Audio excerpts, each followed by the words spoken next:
Then we are ready to start.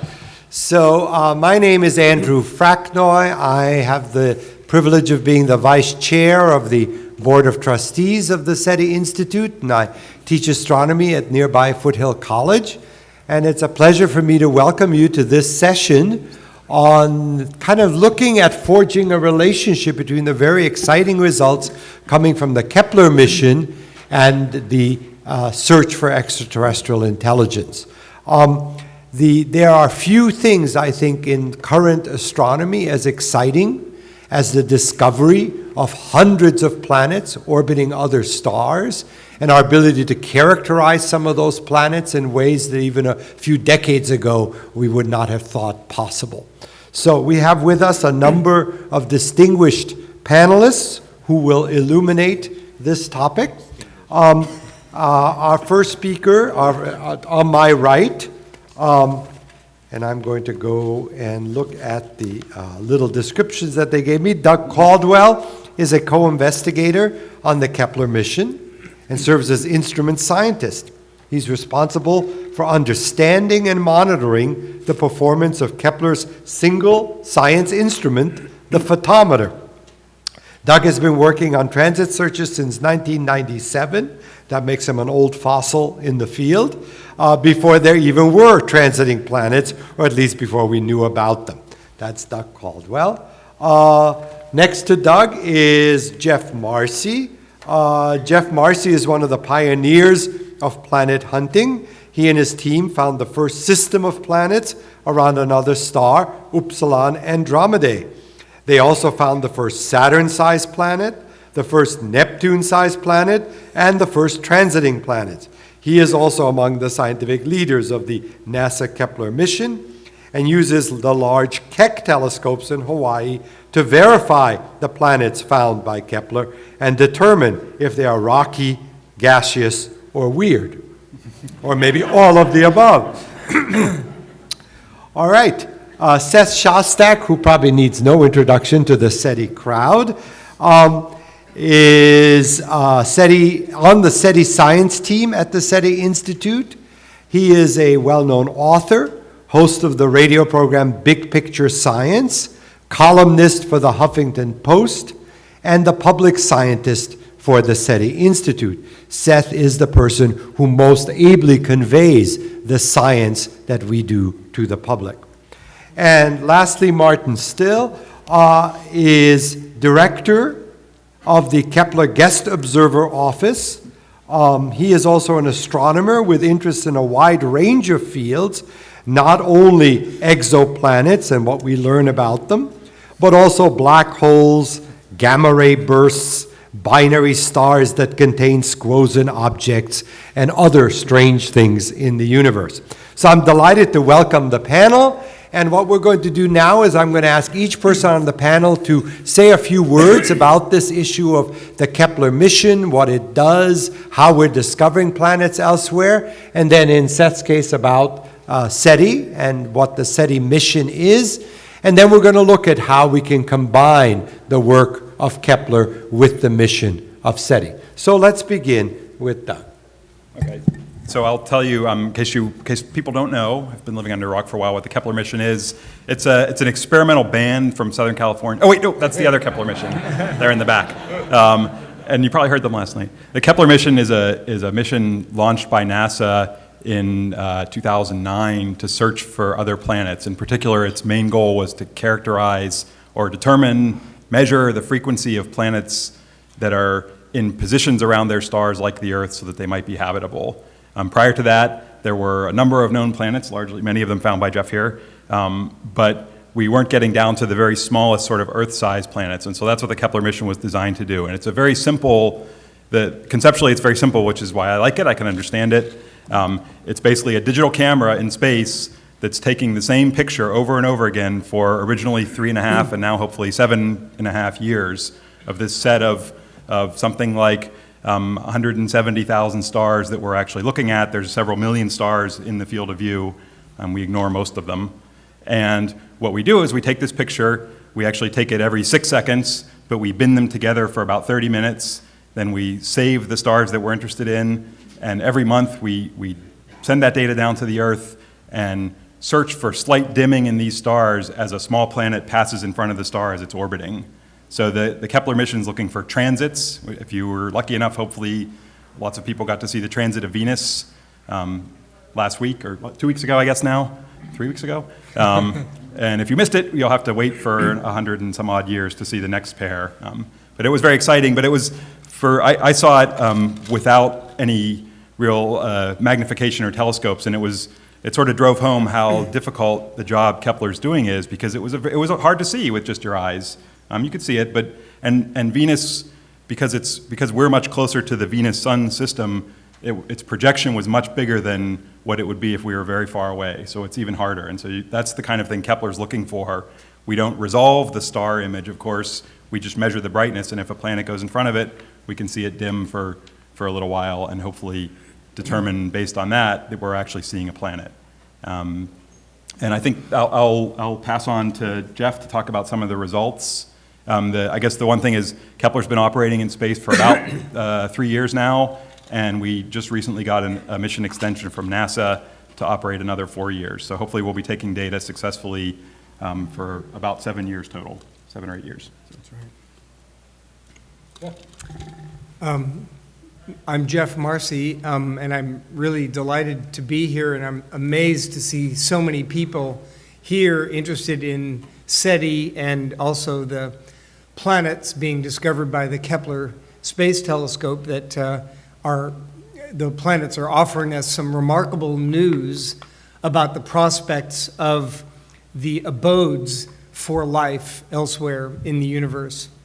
And I thought I would focus my attention on what Kepler is telling us about habitable planets that we didn't know beforehand, and information that bears directly on the search for life in the universe as well as intelligent life.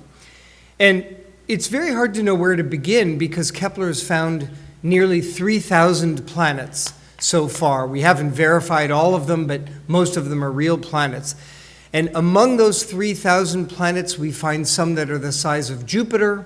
Some of them are orbiting close into the planet, to the star. Some are orbiting far.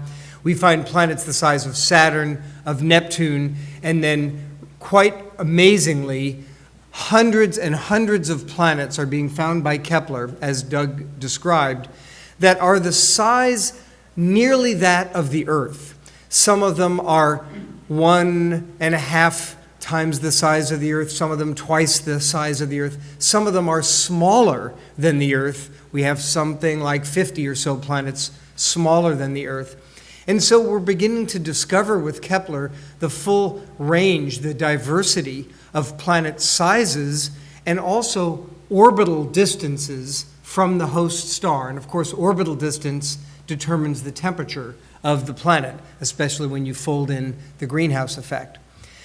With all of that diversity and all of these planets, I wanted to give you a message in just a minute or two here, what I think is most relevant to SETI. And I thought very hard about this, because most of you know already that Kepler is designed, as Doug mentioned, to find Earth-like planets. Frankly, we don't even know what an Earth-like planet is. What are the properties of our own planet Earth that render it Earth-like? Is it the composition of the atmosphere, of the oceans, the plate tectonics? Is it the core, the mantle, the presence of the moon, Jupiter not too far away, and so on? We don't know what an Earth-like planet is if it slapped us in the face. But with that holy grail, finding other Earths or nearly Earth-like planets in mind, there's a discovery that Kepler is making right now that I think is as profound, or maybe more so, than the discovery of an Earth clone. And that discovery is this. Kepler has now found several hundred planets. In fact, the vast majority of the planets have sizes between that of the Earth and 2 or 3 times that of the Earth. 1 to 3 Earth diameters as we measure them from the amount of dimming of the star as the planet crosses in front. The bigger the planet, the more the star dims when the planet crosses in front. So we measure the sizes of the planets quite incontrovertibly and amazingly, and we didn't expect this before the mission was launched, amazingly, the vast majority, 2/3, 3/4 of the planets, are between the size of the Earth and 2 or 3 times the size of the Earth. What are these planets that are frankly smaller than Uranus and Neptune, but a little bit bigger than the Earth? Well, we have some very good clues of what they are. We have been able to measure the density of about 15 or so of these planets that are nearly the size of the Earth. And their densities come out to be nearly 1 gram per cubic centimeter. And you might be saying, uh-oh, I remember from high school chemistry, I'm supposed to know what 1 gram per cubic centimeter means. I'll remind you, if you've forgotten, that's the density of water. Water has a density of 1 gram per cc. And when you find planets with a density of 1, you know for sure that they're not pure rock, like the Earth. You also know that they're not made of pure gas. They're too small, they'd be too fluffy if made of gas. The density would be lower than 1. These are planets that almost certainly, and we have some ancillary evidence to point in this direction, these are planets that have a large component of water. They might be 30% water, 50% water, 70% water, the rest being maybe rock and maybe some gases. But predominantly they are indeed composed almost certainly of water. And I'm leaving out other details of other planets that have been studied carefully, both discovered by Kepler and maybe by other teams, where we actually have detections of the water spectroscopically. So what this means for SETI is this. When you look up into the night sky at the thousands of stars your naked eye can see, and of course you know that that's a small fraction of the hundreds of billions of stars that inhabit our Milky Way galaxy, what you know when you think about the stars at night is that a vast majority of those stars have these remarkable planets. They're something like the size of the Earth, a little bigger than the Earth, some of them may be smaller, but there must be large amounts of water. And we all know what's special about water with regard to SETI. Water is the key solvent of biochemical reactions. It's the cocktail mixer that allows the carbon-based molecules to break apart, reassemble into other forms, amino acids, maybe eventually proteins, and perhaps, if you break them apart and reassemble them enough, into something like DNA. And so it's the liquid water on these hordes of planets that offer, I think, a real hope that there are planets out there which have developed replicating molecules like DNA, maybe not exactly DNA, some other replicating molecule. Those replicating molecules will compete for resources, for the energy, for the other atoms, and eventually that competition will lead to surviving molecules that outcompete the others, and voila, you have Darwinian evolution. The successful molecules will move on, presumably develop a lipid-based shell that we would call a cell membrane, and voila, you have the first signs of life. And so I think what Kepler has discovered is widely appreciated. It's these very likely water worlds as a predominant type of planet in the universe, water worlds that can certainly serve as the petri dishes for life as we know it. Before we go to Seth, let me just encourage people, if you have a seat next to you, would you raise your hand?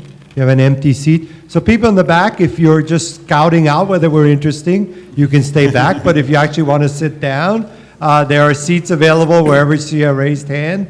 Come on up and join the group. And I'm going to turn things over now to Seth Shostack. Thank you, Andy. I have to say I feel humbled sitting here on this panel, although as somebody pointed out in the audience, Seth, you should feel humble. But I mean, so sitting next to Geoff Marcy, who has found more planets than any other hominid in the history of the planet. And it's sort of like discussing the future of psychology next to Dr. Phil, I suppose. Anyhow, in terms of, I hope you won't take umbrage at that, Geoff. Let me just say some obvious things about how Kepler will affect SETI. To begin with, if you look at the distribution of planets as a function of star type, in other words, which kinds of stars have which kind of planets, if it turns out there's some strong relationships there, well, that's good news, because now you can say, all right, we're going to look preferentially at this kind of star rather than that kind of star because they're more likely to have planets that might be habitable. So that kind of information would be very useful. One thing that's come out of exoplanet research recently that I find personally very encouraging is the fact that even small stars, red dwarf stars, but small stars, smaller than the sun, seem to have planets that might be habitable. And that's good news, because there are 10 times as many of those as there are stars like the sun. So that's one obvious thing. But the second thing, and this is actually maybe the trump card in all this, is the result that planets are very commonplace, right? Before 1995, we didn't know that. Now, I asked Geoff actually on the phone, I don't know if you remember this, Geoff, maybe 6 months ago, something like that. I said, Geoff, if you had perfect instruments, what fraction of stars do you think would show planets? And I think he said, oh, maybe a half, maybe 3/4. Now, to an astronomer, a half is the same as all, right? In astronomy, pi is equal to 1. So, I've been using that in talk. I say, essentially they all have planets, and there have been some papers published just in the past month that attest to this, saying that essentially all stars have planets. Okay. And by the way, keep in mind that, the majority of planets are not around stars at all. They're drifting off in space, probably having a very bad time. So the point is that in the Milky Way, the number of stars around planets is on the order, the number of planets around stars is on the order of 1 trillion. Not 1 trillion, something like that. Okay, so that's very good news for SETI. And in particular, what it suggests is we could look at anything and have a good chance that, that you're looking at a star system with planets.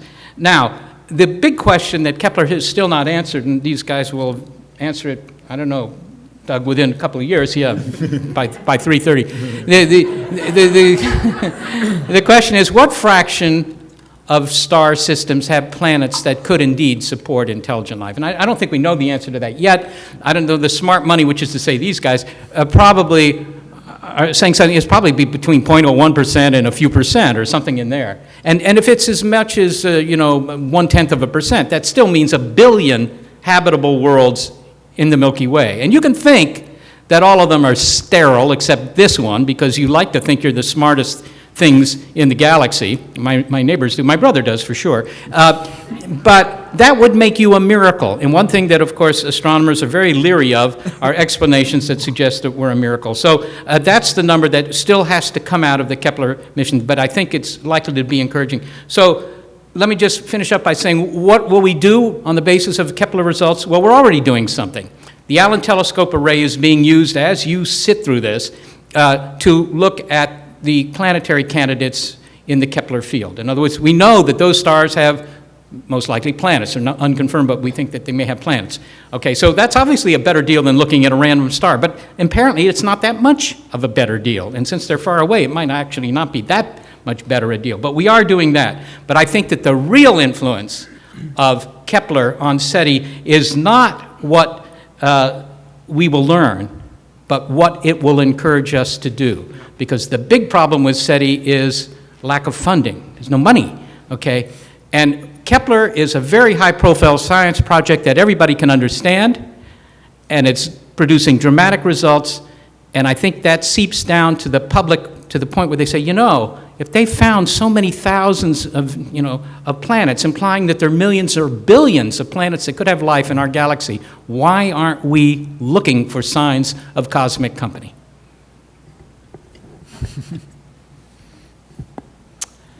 Just realized how incredibly hard it is to be fourth. I asked you what order you Yeah. wanted. Now you see what I... Yeah, can we swap? Can we start again? I came here last night to listen to the opening reception and listen to the keynote speakers, and there was one common theme running through all of their presentations, I thought, and that was that over the years, over the last few decades since the Apollo program, nations have, by and large, got out of the discovery business. And I think that comment was made more generally towards spaceflight and human discovery, because although it struck a chord with many things that we do at NASA and other space programs do, it didn't strike a chord to me as I am working within the Kepler project. The Kepler project is an amazing endeavor of discovery, which, the reason given is that people didn't feel involved. They felt out of touch with many of these old discovery projects. They were interested in seeing how they were going. They were interested to see what the results would be, but they didn't feel involved.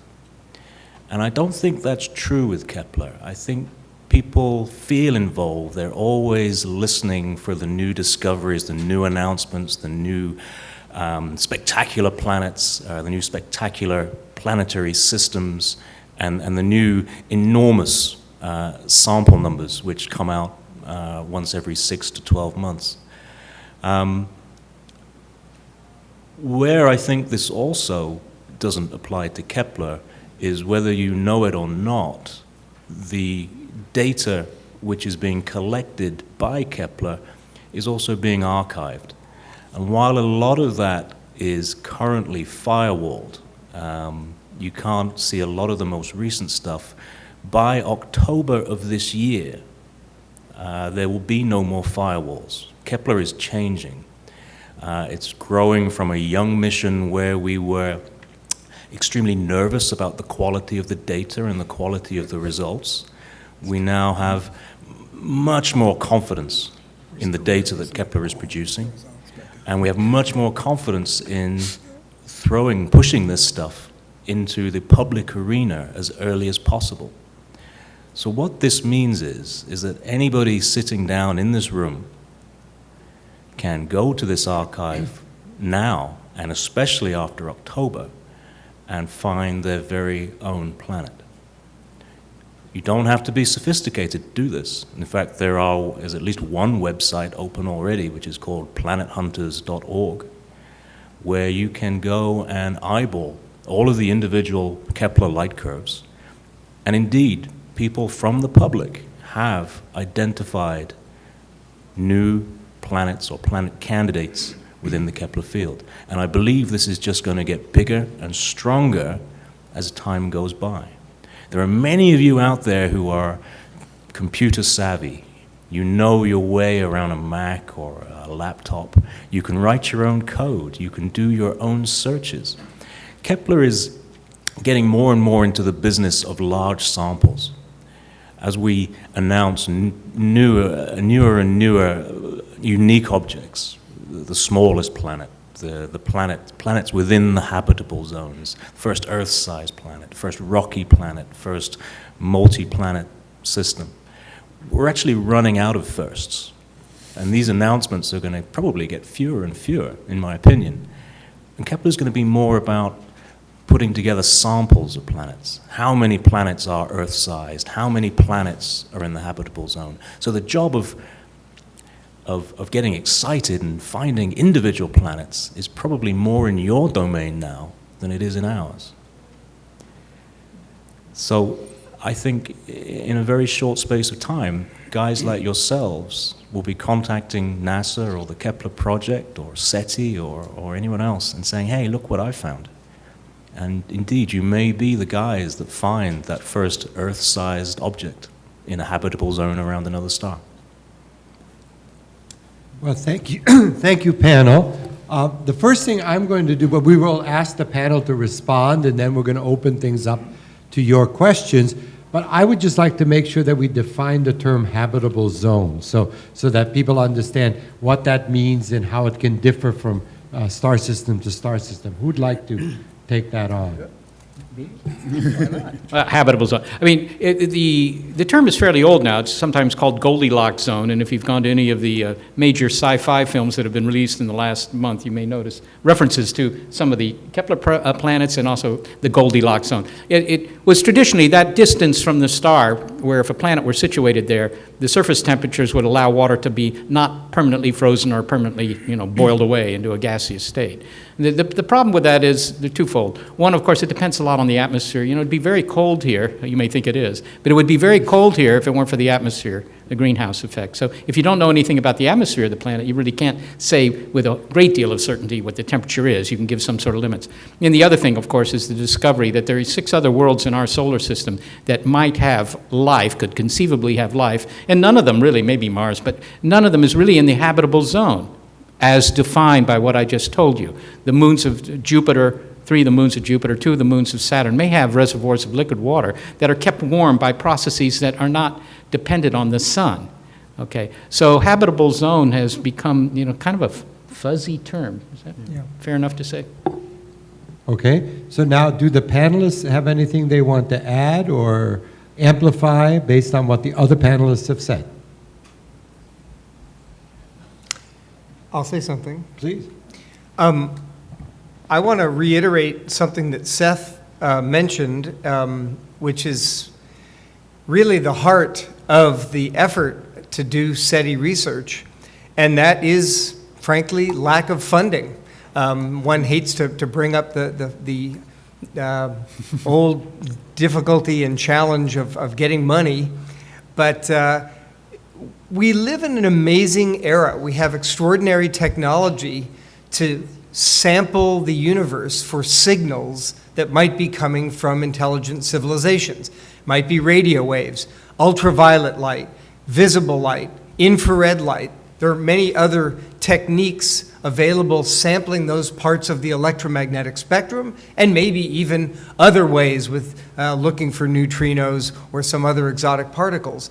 But the point is, with a relatively small investment of money, governments, various agencies could be funding extraordinary and unique SETI searches. The Allen Telescope Array is one example of a facility where for a few tens of millions of dollars, which is a small fraction of the cost of just one NASA space mission, for that tiny fraction of the cost of one NASA space mission, you could fund the Allen Telescope Array. And there are many other techniques, as I say, in other wavelength regions, other wave bands, to search for the prospective signals, maybe laser signals, who knows, from intelligent civilizations out there. And so I think there's a charge, a political, if you will, challenge for all of us. I certainly feel that challenge, which is to determine how to educate our government,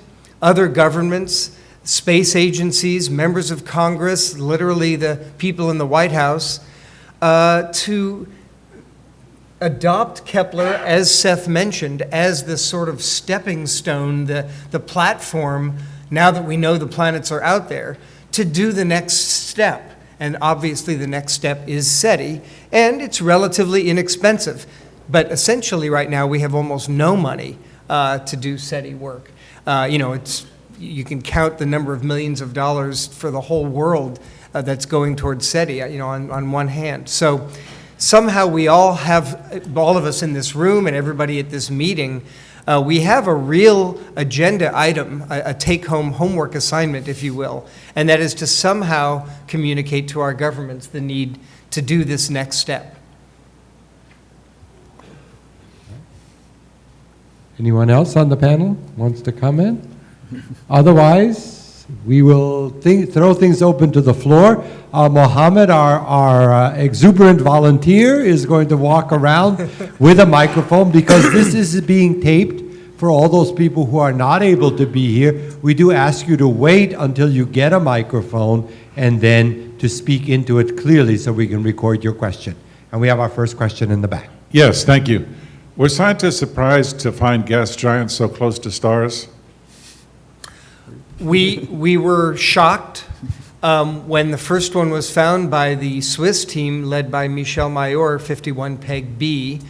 I immediately was quite sure it was wrong, and we went up to the telescope ourselves and verified that the gas giant did exist, nonetheless blowtorched by the host star because of its proximity. One thing you all, I'm sure, immediately think about is how can the gas survive? Why doesn't it evaporate? Why don't the gas molecules achieve escape velocity under the extreme heat? And it turns out you can do the calculation. It's literally something you can do on a scratch piece of paper.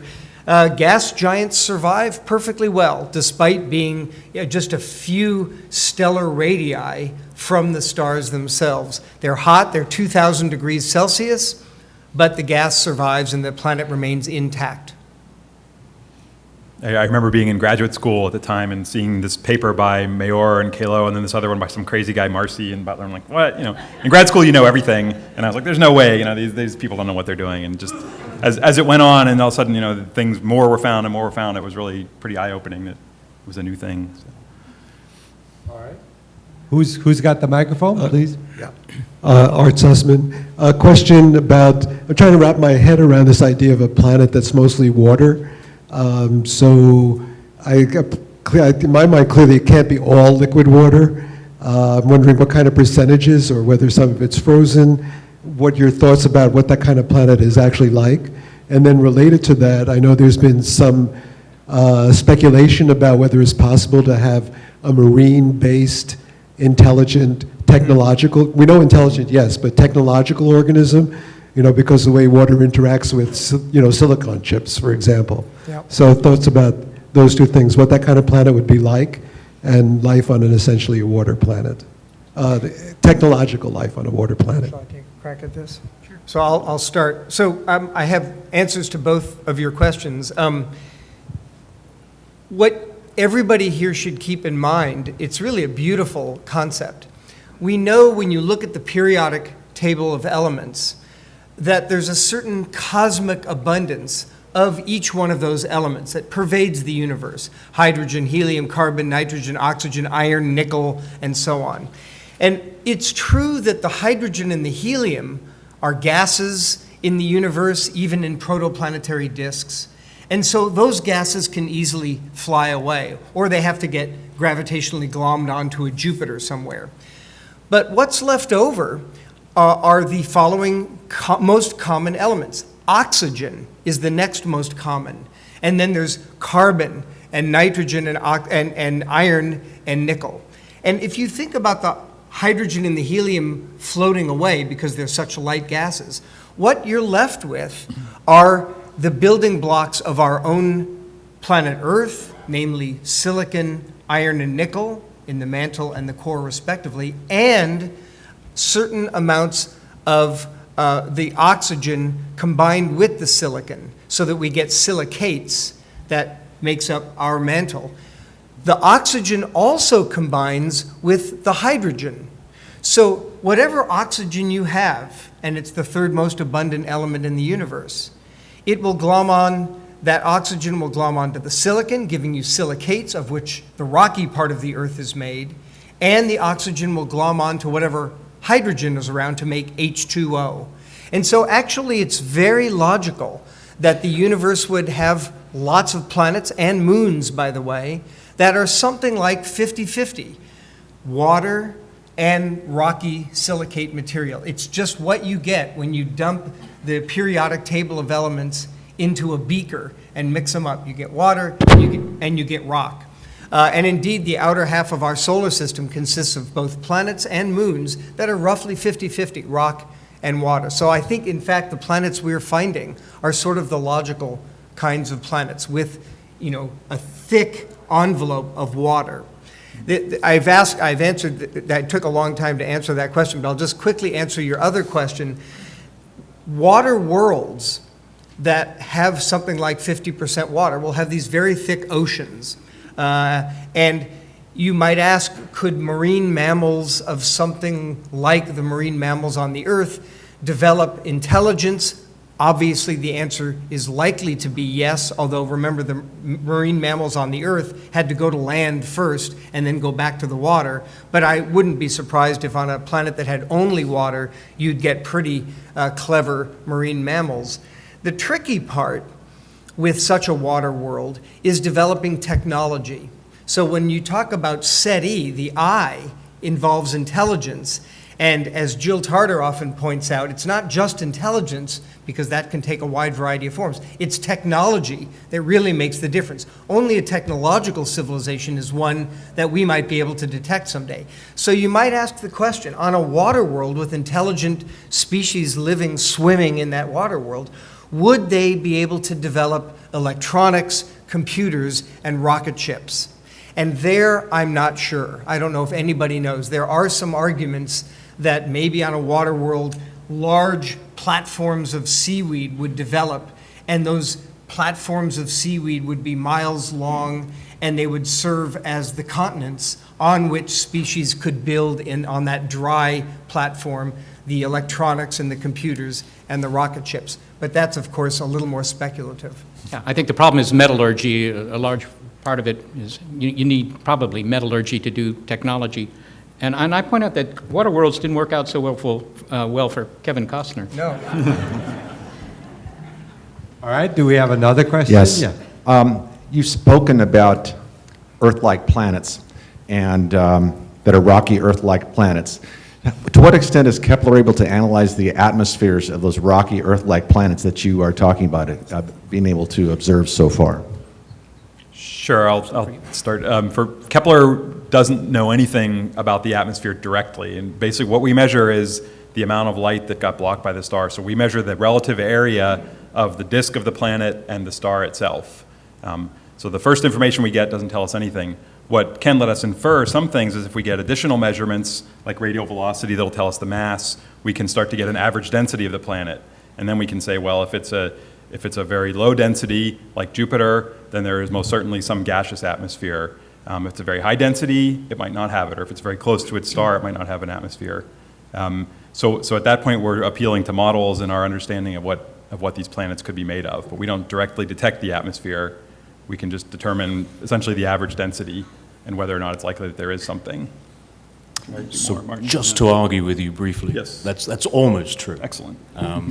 It's the exception is if the planet is very close to its host star and is cooked to incredible temperatures, or the atmosphere can be cooked to incredible temperatures.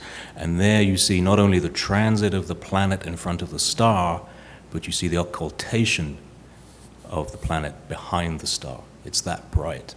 And there you can actually use, it's model dependent, you can use theoretical models to actually limit some of the properties of the atmosphere of that planet just by how much it's being heated, how much brighter the object gets as it's approaching that occultation and the shape of the occultation itself.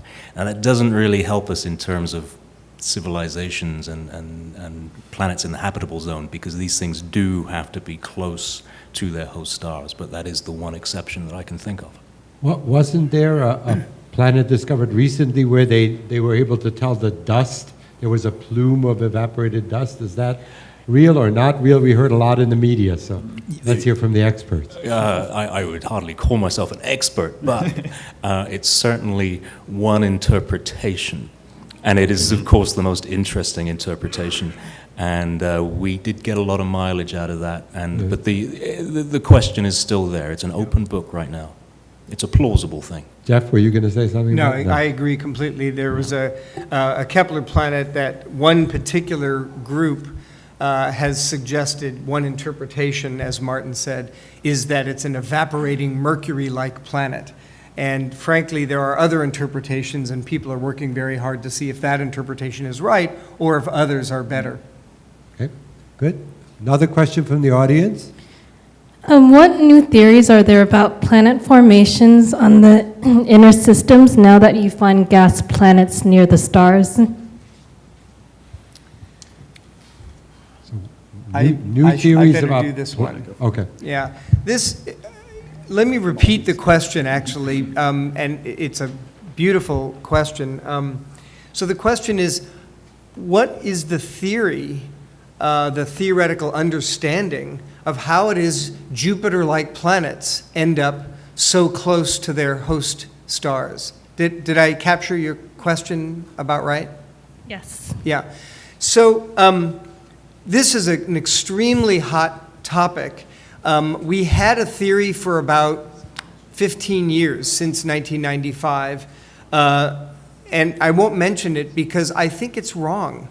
And it's extraordinary that we only in the last year have come to realize properties of these hot Jupiters that suggest a different formation mechanism. And I'll tell you what those properties are. We now find that the Jupiters orbiting close to a star are not orbiting in the equatorial plane of the star, but rather these Jupiters are in highly inclined orbits, tilted orbits. Some of the Jupiters are literally orbiting the wrong way, retrograde orbits. So something like half or so of these hot Jupiters are in these wacky, chaotic, weird orbits. And that has cast doubt on the notion that these are just quiescent, standard model Jupiters. Instead, it looks, in brief, it looks like the best explanation for them is that these Jupiters were scattered gravitationally by an interaction with another Jupiter, maybe two other Jupiters, several other planets in the system, interacted, pulled on each other, yanked on each other gravitationally, slingshotting one of the planets out of the system, and leaving the poor surviving Jupiter in a weird, elongated orbit, having survived but now being thrust into this non-circular orbit, bringing it close to the star in some weird inclination, and then trapping that planet near the star. And so it's beginning to look like the so-called hot Jupiters are the result of a sort of gravitational scattering or collision, you might say, that left the survivor in close to the star. So can you say why those particular systems had rogue planets or nasty planets that were, in a sense, interacting with each other rather than quiet ones? What happens when a young star forms is that there is this placental material, gas and dust, swirling around the outskirts of the star with enough angular momentum to keep that material fluffed out, sort of like a pizza maker spinning a pizza to flatten out the pizza. Protoplanetary disks are flattened out. And what happens is that planets condense out of that pizza-shaped material of gas and dust, but the planets have no brains, and so they might form too close to each other.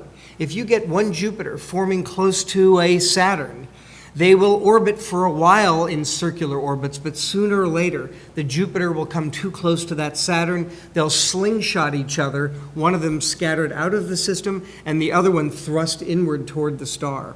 And so it's just that bad luck formation when the system forms in an intrinsically unstable architecture. Something that came up a couple of years ago, a question was asked of Peter Goldreich, a theoretician down at Caltech, and he was discussing this very chaotic system that you have at the beginning when you start making planets. It's a pretty hellish situation. We now have 8 or 9 planets, depending on your personal philosophies. But he was asked, how many planets did the solar system originally have before a bunch of them got kicked out of the nest? And he said, 30 or 40. So we're missing most of the kids. All right.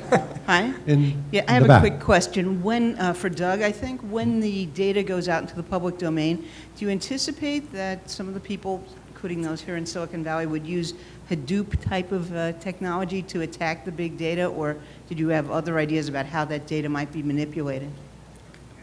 I would say we hope that you use lots of technologies that we've never heard of and aren't using, because what we really want is, we want discoveries to come out of this data.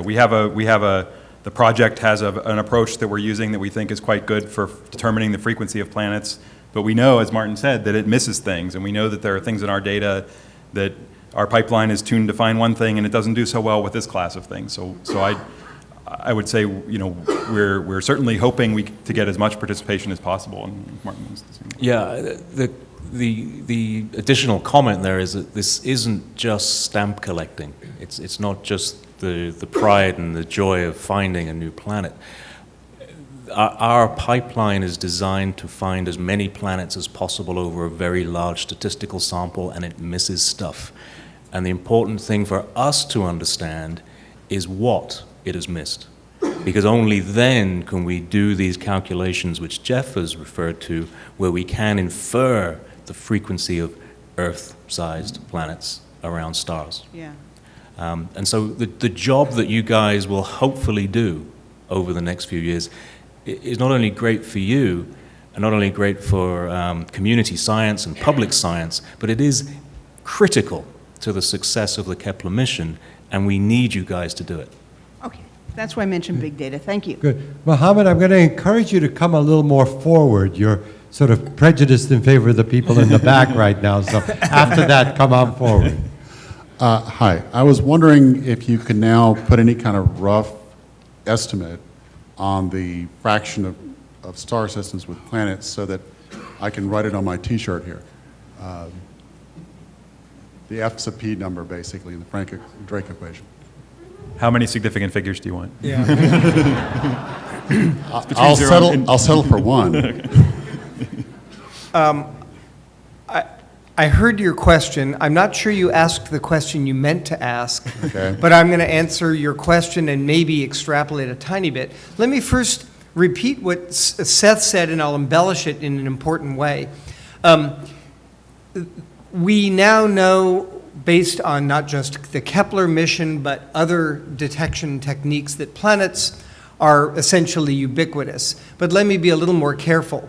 It is apparently the case that something like, I'll be very quantitative here, something like 30%, Kepler has shown, of all the stars Kepler has been surveying, 30% of them have planets of some sort in the very inner regions with orbital periods of 100 days or less. That is to say, inward of even Mercury's orbit, even within that small domain near the star, something like 30% of the stars have planets. A reasonable extrapolation out to orbital periods of 200 days and 1 year where the Earth is and beyond shows that, in fact, there will almost certainly be, on average, more than one planet per star. And I think Seth said it right. There's probably 1 trillion planets or so in our galaxy of 200 billion stars, with something like an average of 5 planets per star. That seems very reasonable to me. So F should be should then be about 1 in that case. Sorry? F should be, the fraction should be about 1 then. Something like that, yeah. But let me give you one slight twist on it.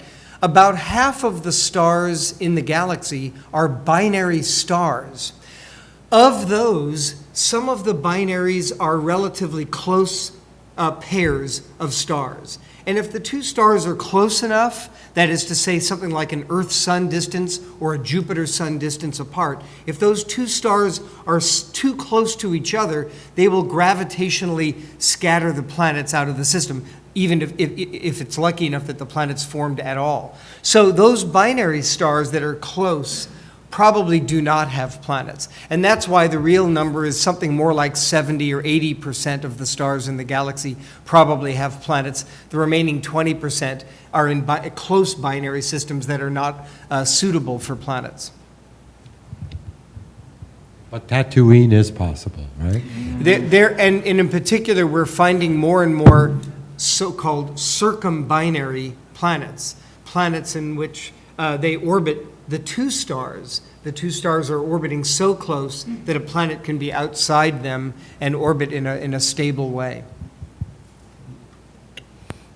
This question is for Seth. It's a multiple question. How many telescopes do you have at the Allen Array? And since you're looking at the Kepler field, which is very broad, are you narrowing it down, and what is your decision on how to narrow that down? And then how long do you look at a particular area before you move on?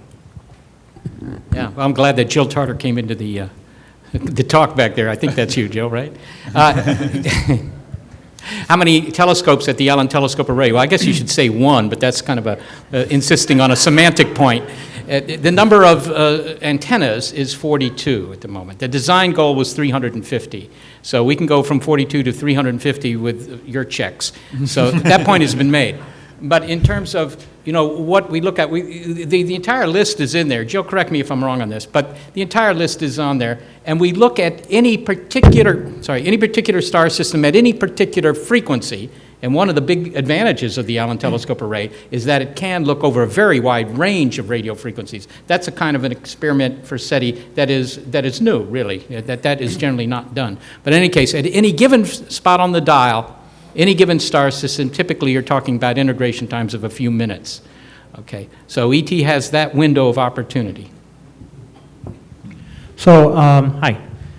Seth mentioned earlier that the Kepler field is fairly far away for SETI research. It's, I think, about 1,000 light years for for those stars. Are there any plans for like a follow-up mission to Kepler that would look at, say, closer stars that we would be much more likely to detect radio frequencies from? There's more than one set of plans, I'm sure. There's one in particular that I know about, which is called TESS, which is Transiting Earth Size, or I forget what that stands for, but it's basically going to survey the entire sky for nearby objects looking for transiting small planets. And it's a Kepler-like in that it's looking for transits, but it's got multiple cameras, so it has a wide field that way, and it'll be in an orbit around the Earth where it's going to eventually scan the whole sky. So that'll do a survey of the nearby planets, which then you could do some more follow-up with larger telescopes. Can I make an important point here, by the way? Keep in mind, finding a habitable world or 10 habitable worlds or 100 habitable worlds, as I tried to imply, that could be very significant for SETI in terms of getting the funding and stuff like that. But in terms of finding ET, it's maybe not that significant. Keep in mind that if the Earth is destroyed here at the end of the year, as we heard it will be, then it had a run of 4.5 billion years. The amount of time that it was broadcasting detectable signals has been maybe 60 or 70 years, right? So that's a very tiny fraction of the age of this planet. Right. So if you could have looked at the Earth for most of 4.5 billion years and not picked up anything. So getting a handful of habitable worlds, that will make big headlines, but that doesn't solve the SETI problem. What you want to do is to be able to look at lots of star systems. Okay, we're going to have one more question from the audience, and I'm going to give the panel a chance to say a few closing words. Who's got the last question? Right there. So if there are trillions of planets in the galaxy and there are billions of planets that potentially could support intelligent life, some people have taken that to mean, well, gosh, given that the galaxy is not currently teeming with intelligent life, because we probably would have just noticed it, does that sort of indicate that maybe we should be skeptical or pessimistic about the future of intelligent life in the galaxy, that somehow, even though there are billions of planets for it to arise on, there doesn't seem to be a lot of civilizations out there? Oh, okay. Do you want me to go? Do you want to go? It depends on, do you want to hear the white hat first or the black hat? The black hat's always more interesting. You ought to go second. Should we be pessimistic? My answer to that is no.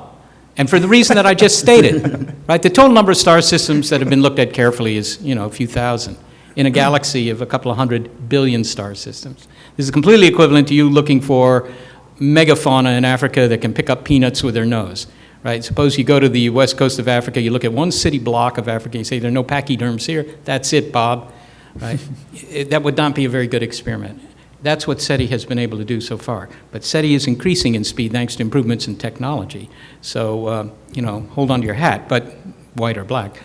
So I don't think it means anything. You should not be pessimistic. I'm pessimistic. He just told you not to be. I'm kidding a little bit. You cannot doubt that there's intelligent life in the universe elsewhere. And the reason is implicit in the nature of your question. There are hundreds of billions of planetary systems within our Milky Way galaxy, any one of which might spawn technological life. And there are hundreds of billions of galaxies within our universe, all of which have hundreds of billions of planetary systems. So the number of biological throws of the dice is just too large for our universe to not have intelligent life, and probably intelligent life by the thousands, the millions. But the real way to ask the question and try to answer the question is, how common is intelligent life? How far do we have to travel, essentially, to find the nearest intelligent neighbor? Is it 5 light years? Is it 100 light years? Is it 1,000 light years? How many intelligent civilizations are there within our galaxy? Is it a dozen, 100, 1,000? Exactly what is that number? And I think that you asked the question in a way that makes SETI even more exciting. We don't know. We don't know the density of intelligent civilizations. We don't know how many intelligent civilizations there are per cubic 1,000 light years. And because we don't know the answer, I think that's what makes SETI science. If we knew the answer and we were just sort of waiting to discover them, well, then there wouldn't be any mystery. But there is a suggestion, as you said, that the galaxy may not be teeming with intelligent civilizations. And so it begs the question, are we humans one of thousands of intelligent civilizations in the galaxy, or are we one of a dozen, or maybe only one of a handful? And only by searching will we find the answer. Well, that's a good place on which to begin to conclude. Let me give each panelist a chance, if you wish, to say something in conclusion. Shall we start in the reverse order? This time number 4 goes first. Now I really don't have anything to say. So, just indulge me. We talked about the ability of the public now to find brand new planet candidates using archived public Kepler data. Would you put your hand up if you're going to have a look? Hey, look at that. Woohoo. All right. That's about 20% of the population. I think actually Geoff gave you the bottom line, and it's this, that you really do have to look. I mean, 300 years ago, people were still speculating about Terra Australis Incognita. Was there a big landmass at the bottom of the Earth? And you could have sat in the bars of Europe and discussed this till wee hours of the morning, drinking a lot of beer. And there were good arguments you could make on both sides. I mean, there are a lot of land masses on the Earth, and so why not one at the bottom? But in the end, what you really needed to do was build a ship and sail it.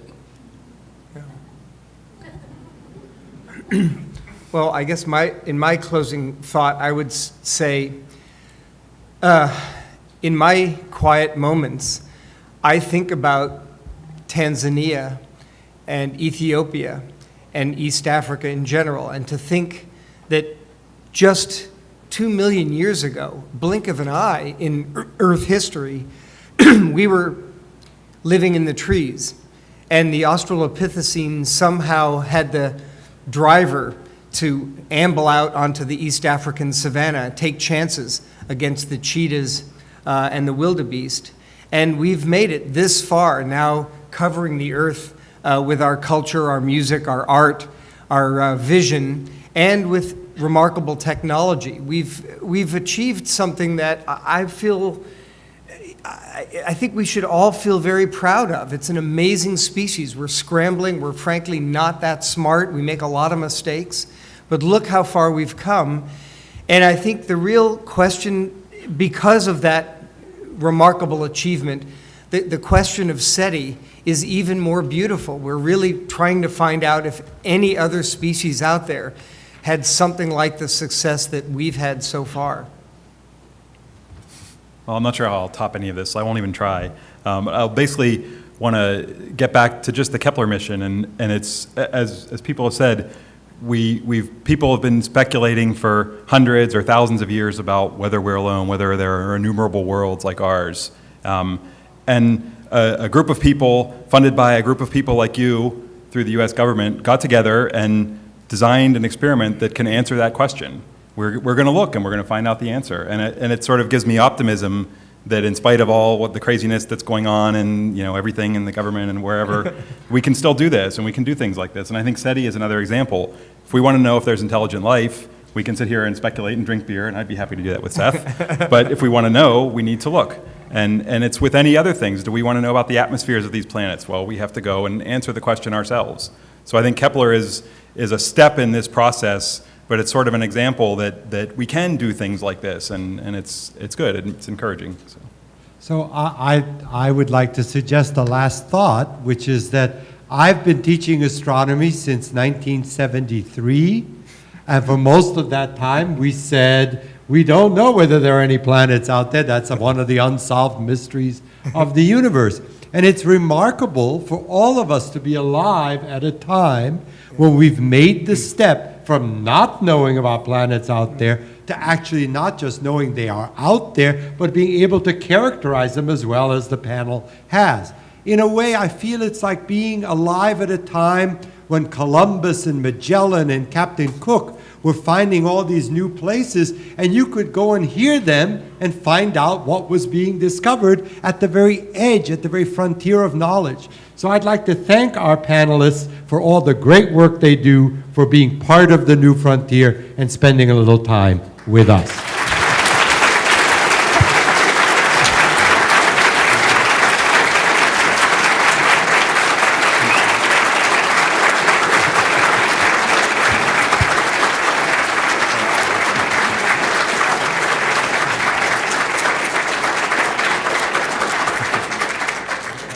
Go forth and find planets.